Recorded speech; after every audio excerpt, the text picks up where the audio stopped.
자, 우리가 붙잡을 언약의 말씀의 제목은 정말 미안합니다 라는 제목입니다.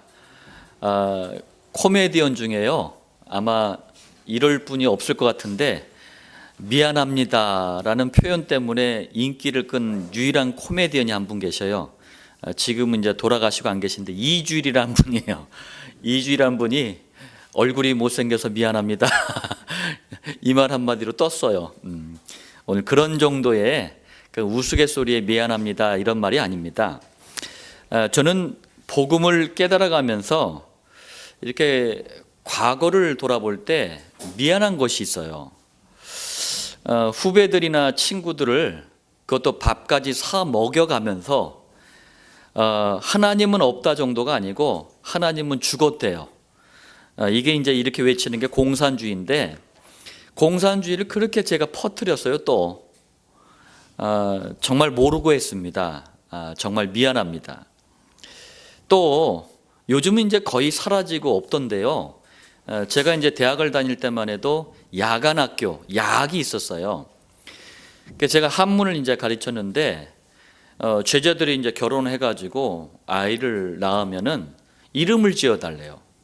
그럼 제가 또 사주팔자 따져가면서 태어날 때부터 운명에 잡히도록 그렇게 이름을 지어주고 그랬어요. 정말 모르고 그랬습니다. 정말 미안합니다. 근데 보니까 저만 미안한 게 아니더라고요. 서론입니다. 오늘 본문에 디모데전서 1장 13절 16절은 바울식의 정말 미안합니다라는 표현 방법이에요. 바울식의 미안함의 인사입니다. 이게 1장 13절에 보니까 내가 전에는 비방자요. 비방자가 뭐냐면요, 그리스도의 복음을 모독하는 거예요. 또 박해자요. 박해자는 복음 가진 교회를 핍박하는 겁니다. 그리고 폭행자였으니, 폭행자는요 그리스도를 믿는 사람들을 학대하는 거예요. 그래놓고 마지막에 뭐라고 합니까? 내가 믿지 아니할 때에 알지 못하고 행하였습니다. 그러니까 자기가 정말 미안한 걸 쭉 뭔지 쭉 나열해 놓고 아무리 내가 몰라서 그랬다고 하지만 정말 미안하다, 그 표현입니다. 이게 또 15절에 보니까 그리스도 예수께서 죄인을 구원하시려고 세상에 임하셨다. 자, 여러분들 먼저 예수 그리스도가 아니고 그리스도 예수라 그랬어요. 제가 전에도 설명했지만 하나님을 떠난 원죄, 마귀의 자녀, 지옥 운명을 해결하는 그 일, 그 직분이 그리스도예요. 그리스도의 일을 강조하기 위해서 예수라는 이름 앞에다 그리스도를 갖다 쓴 거예요. 자, 그래 놓고 뭐라고 합니까? 죄인 중에 내가 괴순이라. 무슨 말이죠? 예수님께서는 그리스도의 일을 완성하시고 우리에게 구원을 주셨는데 나는 복음에 반대되는 짓만 골라서 했다. 그러니 내가 가장 나쁜 죄인이다. 이렇게 이제 미안하다는 표현을 이렇게 한 거예요. 또 16절에 보니까 예수 그리스도께서 내게 먼저 일체 오래 참으심을 보이사.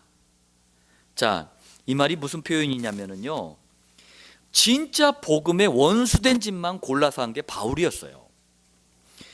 그리스도께서 이런 바울을 멸망시켜도 바울은 솔직히 요만큼 더 할 말이 없는 사람이에요. 그런데 예수님께서 그걸 다 참으신 거예요. 오히려 기다리셨어요. 그래가지고 구원하셨다, 그 말입니다.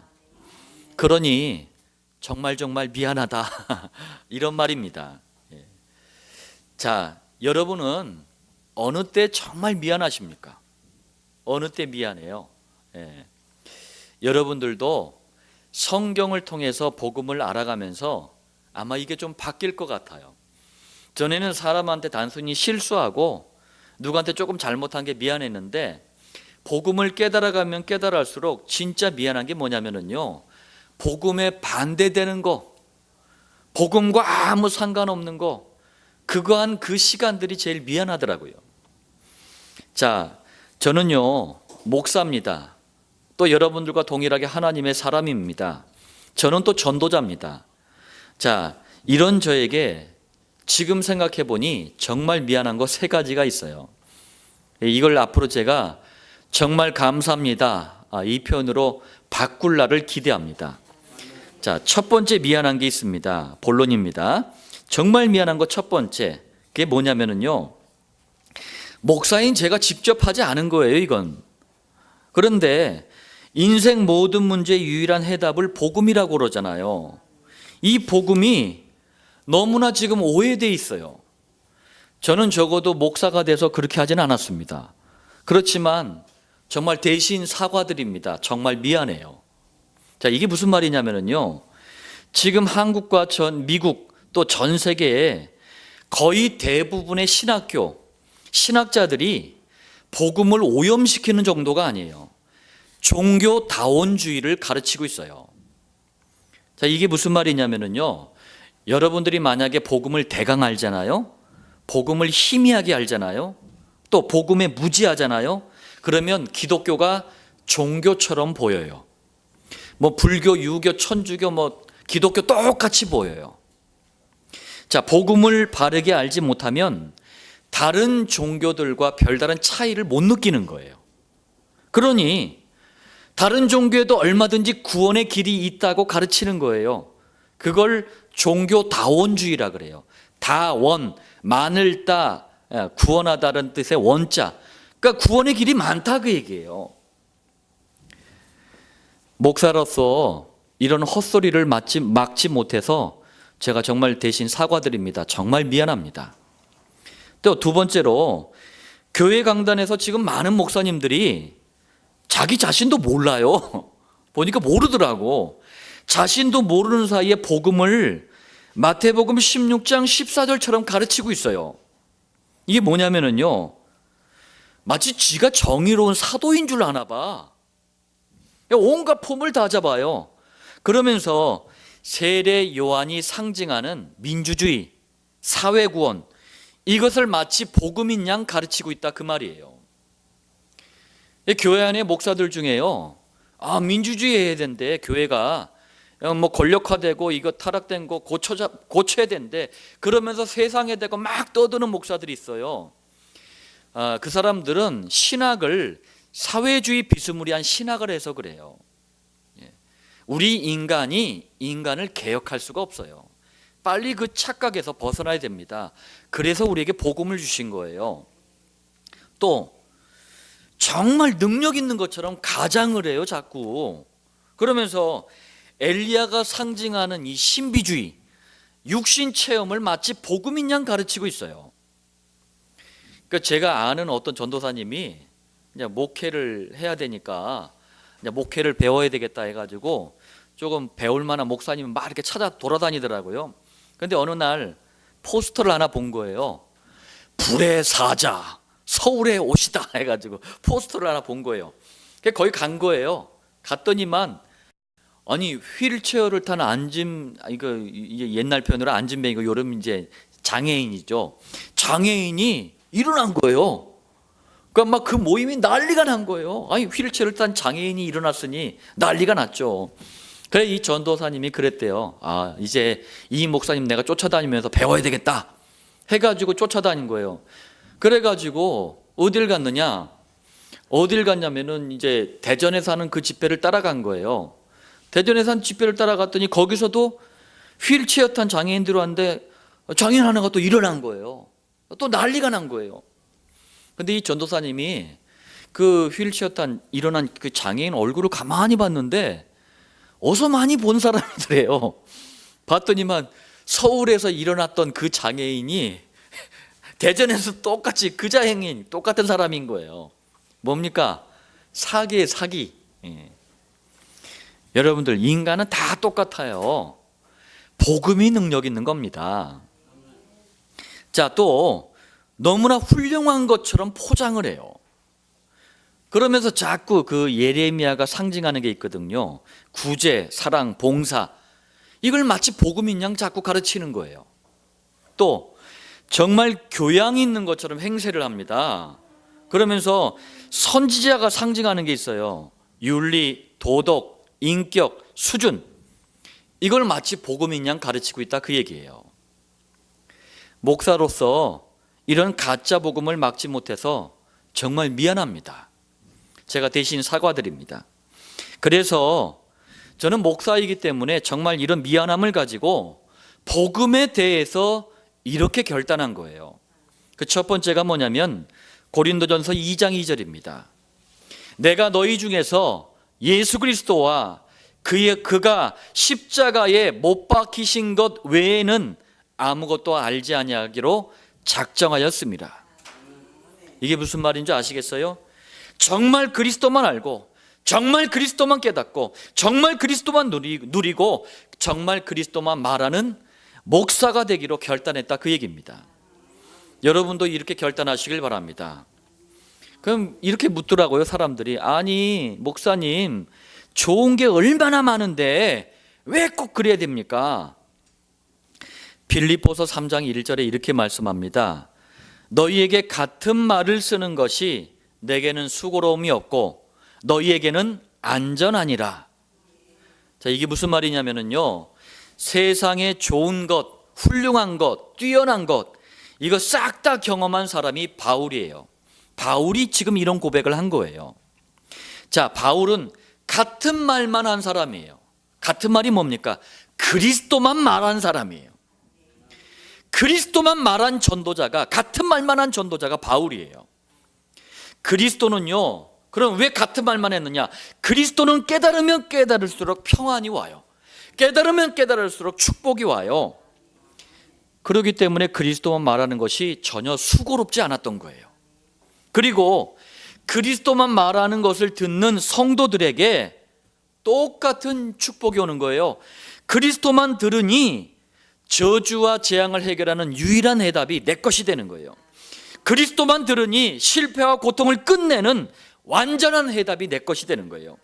그리스도만 자꾸 들으니까 허무와 방황을 해결하는 최고의 해답이 내 것이 되는 거예요. 이러니 얼마나 안전하겠습니까? 그 결단한 거예요. 제가 그래서 저도요, 다른 많은 얘기 할 수 있어요. 그렇지만 성경 66권은 그리스도만 말합니다. 우리 믿음의 선배들 싹 다 그리스도의 사람이었어요.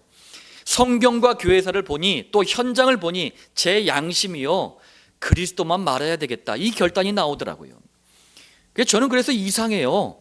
이 결단이 안 나온 목사들 보면 이상하더라고. 우리 지난주에 부활에 대한 말씀, 고난과 부활에 대한 말씀을 드리면서 이스터데이에 대해서 얘기를 했어요. 희명이가 이제 학교 갔다 오더니만 얘기를 하더라고요. 우리 수아 얘기를 하더라고요. 아이들이 이제 학교에서 나오니까 근처에 있는 교회에서 계란 뭐 이렇게 해가지고 뭐 비닐봉지 싸가지고 나눠줬나 봐요. 거기 봤더니 이제 이스터데이라고 써놓은 거예요. 그래가지고 이게 아빠가 희명이 아빠가 얘기한 대로 정말 그렇구나, 이게 확인이 됐나 봐요. 저는요, 작은 사건 하나하나도 뭘 깨닫냐면은, 그래, 더욱 그리스도만 말해야 되겠구나. 전 그렇게 깨달아요. 나라가 안팎으로 지금 굉장히 어렵습니다. 좌다 우다 지금 어마어마한 사상과 이념이 대립하고 있어요. 미국이나 해외에 나간 분들이 저한테 대한민국 전쟁 안 나냐고 늘 궁금해해요. 그럴 정도로 나라가 어려워요. 그럴 때일수록 저는 뭘 깨닫느냐, 결국은 그리스도를 놓친 교회의 책임이다.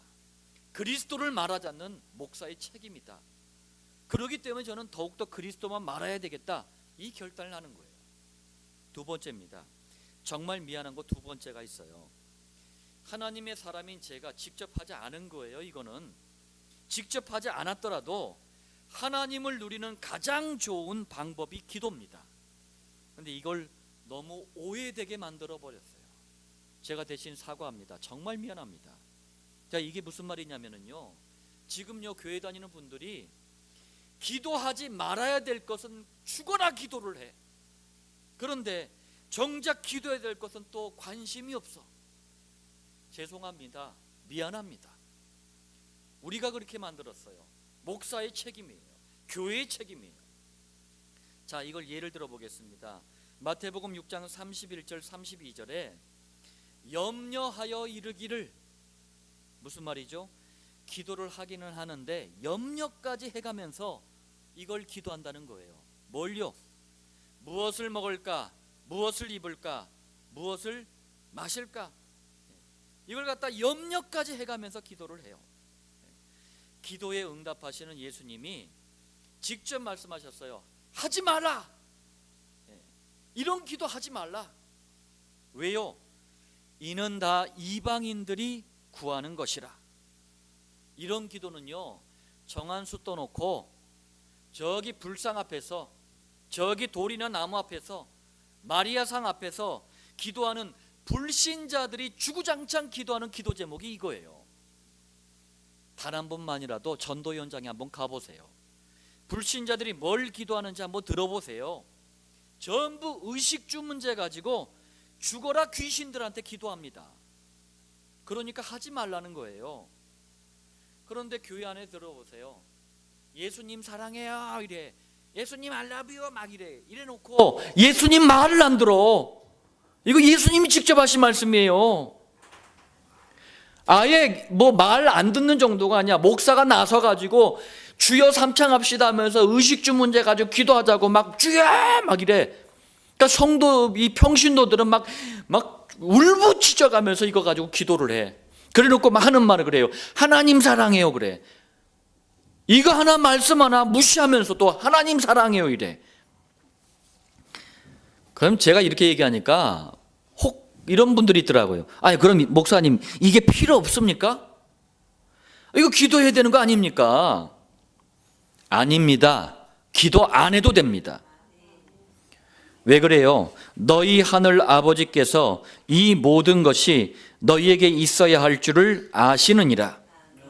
무슨 말이에요? 하나님도 우리가 필요한 걸 아신다는 얘기예요. 그리고 적절하게 채워주시겠다는 말이에요.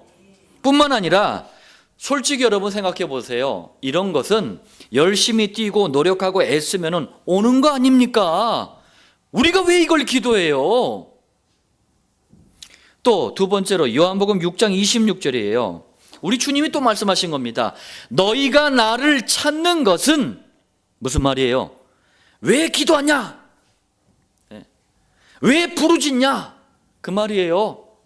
여러분들 왜 기도하십니까? 이유가 뭡니까? 너희가 나를 찾는 것은 이유가 뭐라고 돼 있어요? 표적을 본 까닭이 아니요. 참 안타까워요. 표적을 본 까닭이 아니래요. 표적이라는 말, 이적이라는 말, 기적이라는 말 성경에 등장하는데요. 영어로는 사인이라 그래요. 사인. 그럼 뭐가 표적입니까? 성경에서 말씀하시는 표적은 다 유일해요. 사인은 유일합니다. 하나님이 우리에게 주시는 사인은 유일해요. 그게 바로 뭐냐? 예수님은 누구도 해결할 수 없는 원죄와 사단과 지옥을 해결하기 위해서 십자가에서 그리스도의 일을 완성하셨어요. 이게 바로 성경이 말씀하는 유일한 표적이에요. 그런데 여기에는 관심이 없다 그 얘기입니다. 관심이 없으니 복음을 깨닫기 위해서 기도를 안 해. 그래 놓고 뭘 하느냐? 오로지 이것만 기도하는 거예요. 떡을 먹고 배부른 까닭이로다. 기도하는 이유가 이거예요.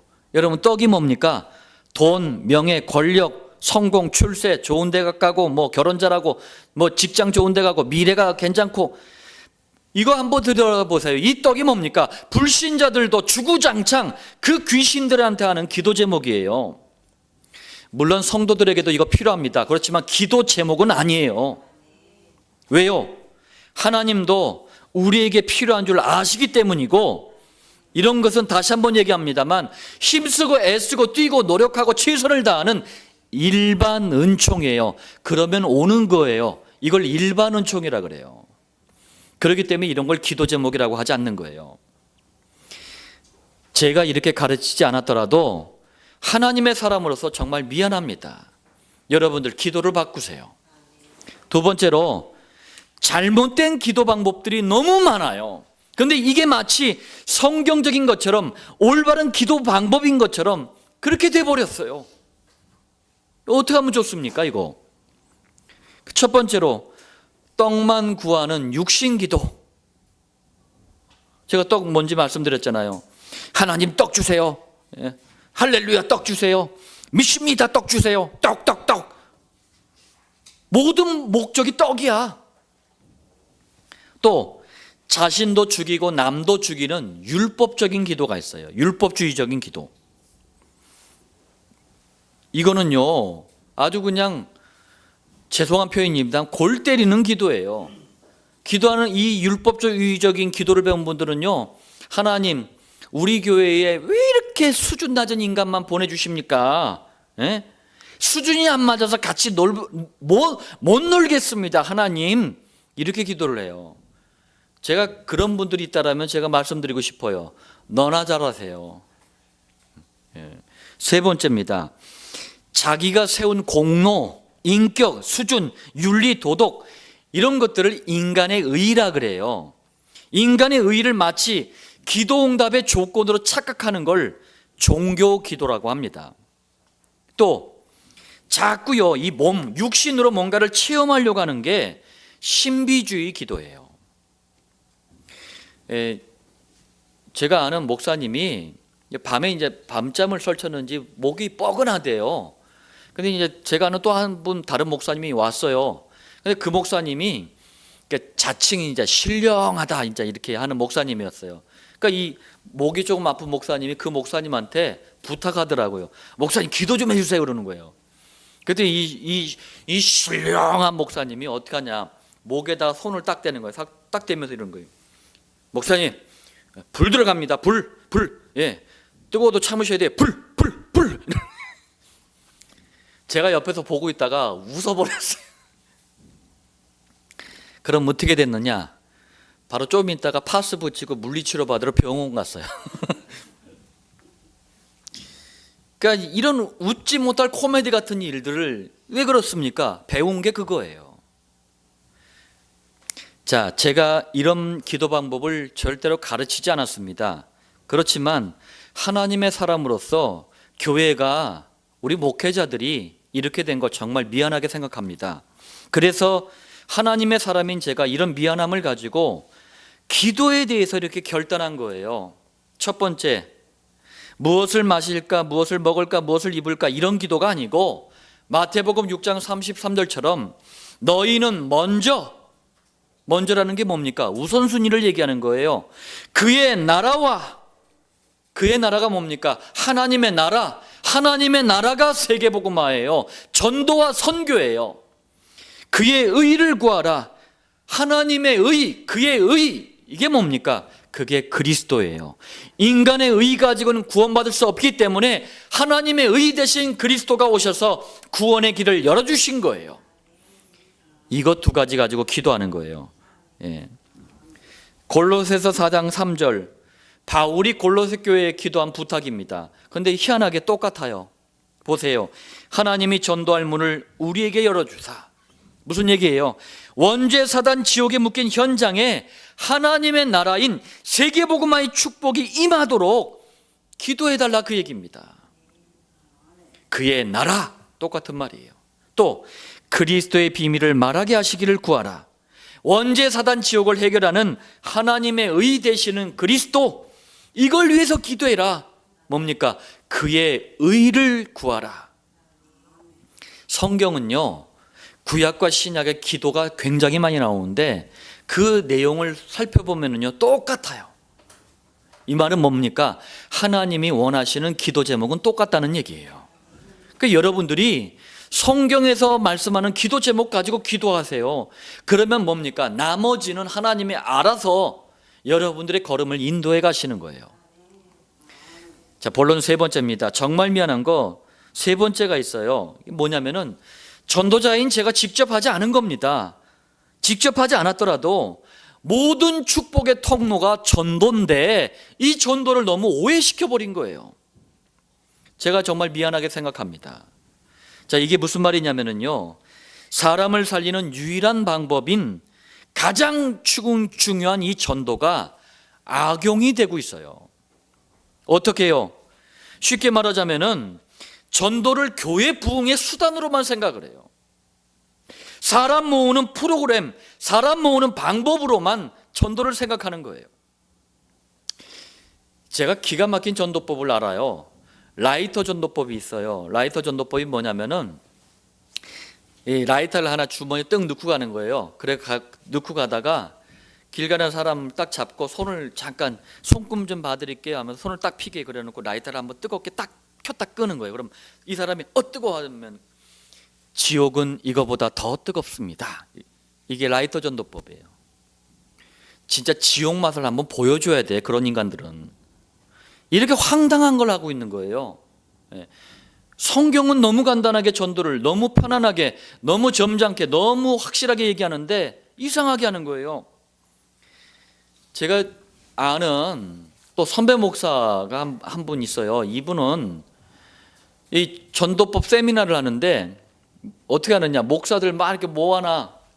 목사들은 하여튼 건물하고 무슨 원한이 맺혔는지 교인 10명, 20명만 돼도 큰 건물 어떻게 얻고 큰 건물을 큰 교회를 어떻게 짓고 그 교회를 어떻게 유지하는지 이게 세미나라고 하고 있는 거예요.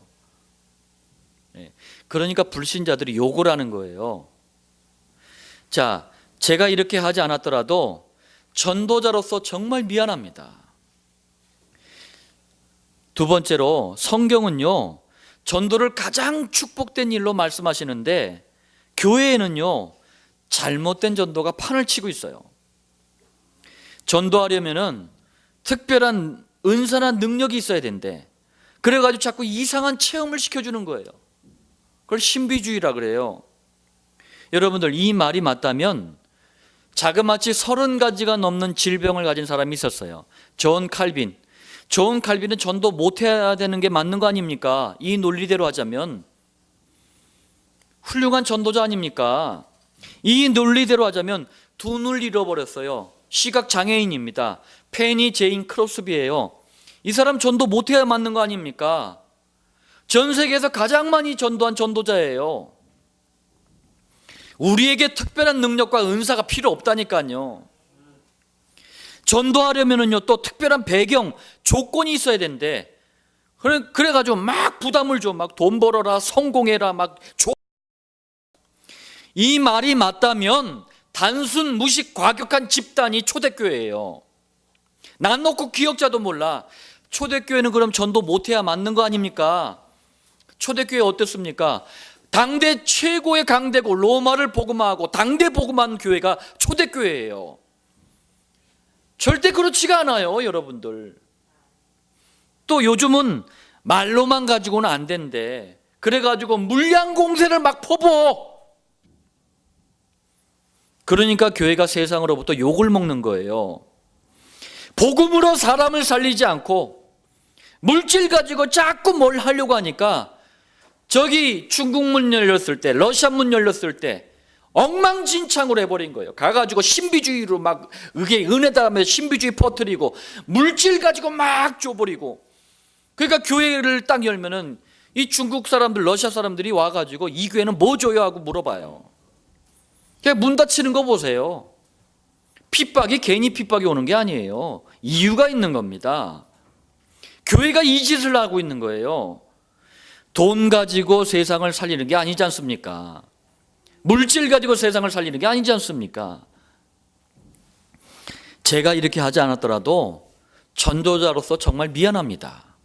그래서 전도자인 제가 정말 미안함을 가지고 전도에 대해서 이렇게 결단한 거예요. 첫 번째, 사도행전 13장 48절입니다.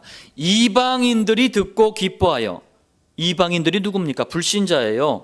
하나님의 말씀을 찬송하며 영생을 주시기로 작정된 자는 다 믿더라. 전도는요, 물질 가지고 하는 게 아니에요. 은사 가지고 하는 게 아닙니다. 배경 가지고 하는 게 아니에요.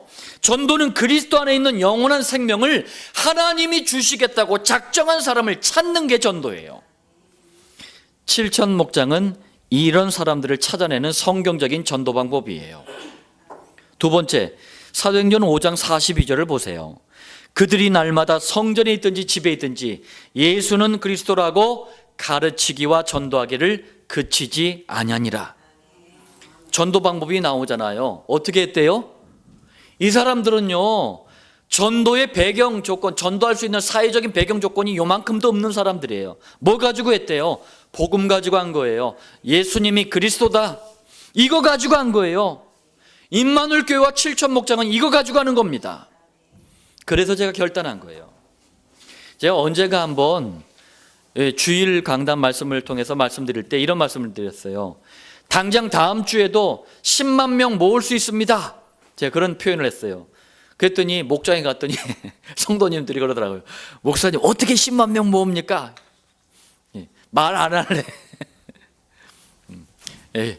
혹시 이것 듣고 따라할까 봐. 아주 간단한 방법. 이따 제가 식사하면서 제가 조용히 말씀드리겠습니다. 자, 결론입니다. 정말 미안합니다. 우리가 이 제목을 앞으로요, 올바른 복음, 기도, 전도를 통해서 정말 감사합니다, 이렇게 바꿔야 될 우리에게는 사명이 있습니다. 하나님은 이 일을 하라고 우리를 부르신 거예요. 그런데 이 일에는요, 우리의 힘, 우리의 능력, 수준, 배경 이런 게 필요하지가 않아요. 오늘 본문 디모데전서 1장 13절 16절 그 말씀이 이 말씀이에요. 왜 그렇습니까? 한번 보겠습니다.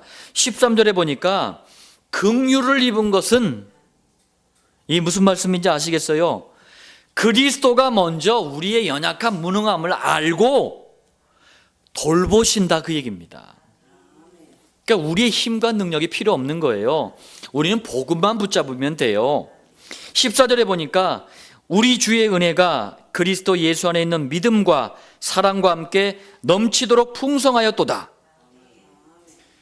그리스도 예수 안에만 있는 게 은혜입니다. 이 은혜는요, 강단 말씀을 통해서만 받을 수가 있어요.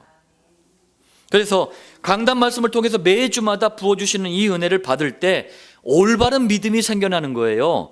영혼 구원을 향한 이 마음, 그걸 사랑이라고 하는 거예요. 이 마음을 주셔가지고 우리로 하여금 현장을 자연스럽게 살리게 하신다, 그 얘기입니다. 또 16절에 보니까 후에 주를 믿어 영생을 얻은 자들에게 본이 되게 하려 하심이라. 보세요. 여러분들이 하라고 하는 말 없잖아요. 하나님은 우리 당대와 후대들에게 올바른 복음의 모델, 기도의 모델, 전도의 모델로 서게 하신다는 의미예요. 이게 하나님이 하신다는 거예요. 저는 반드시 이 날이 올 줄 믿고 이 날이 올 때 제 인사도 바뀔 겁니다. 정말 미안합니다, 이게 아니고 하나님 정말 감사합니다.